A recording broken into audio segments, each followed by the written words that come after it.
गोजोनथाव खौरां।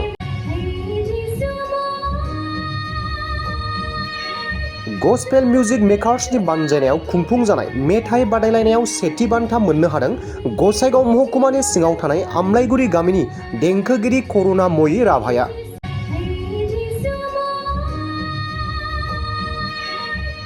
क'क्राझार जननि गसाइगावनिफ्राय सेथि देंखो बादायनायाव सेथि बान्था मोननाया गसाइगाव ओनसोलनि थाखाय गोग्गाथाव खौरां लानानै फैदों।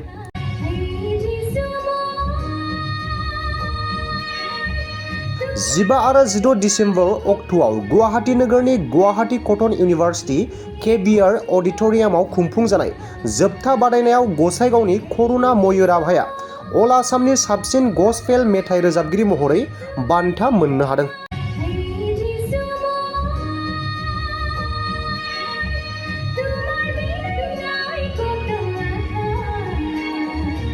मान बिलाइ मोननायजों लोगोसे नोगोद 50,000 रां बान्था मोननो हायो।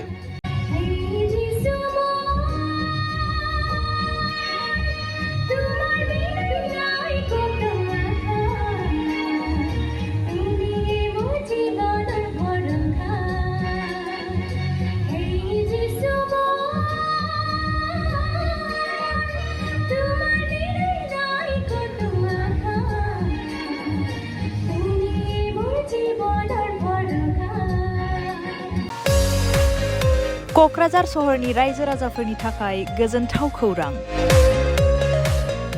बिटिआरनि गाहाय राजथावनि क'क्राझार सहरनि जेडि र'डजों नांजाबनाय सुदेमपुरी गांजेमा बाजाराव थानाय आइ आफा मेड लाइफ बिएम हस्पिटालाव रोंगौथि गोनां डक्टर आरो नार्स स्टाफफोरनि गेजेरजों गथ'साफोरनि बेरामजों लोगोसे जायखिजाया बेरामिफोरनि थाखाय होगासिनो दं मोजां फाहामथाय।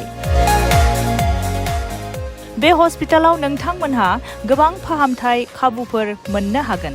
24/7 emergency service, laboratory, pharmacy, paediatrics, medicine, gynaecology, dental, urology, dental X-ray, play area, X-ray, sonography, OT, ICU, NICU, पीआईसीयूनि खाबुफोरखौ मोननो हागोन।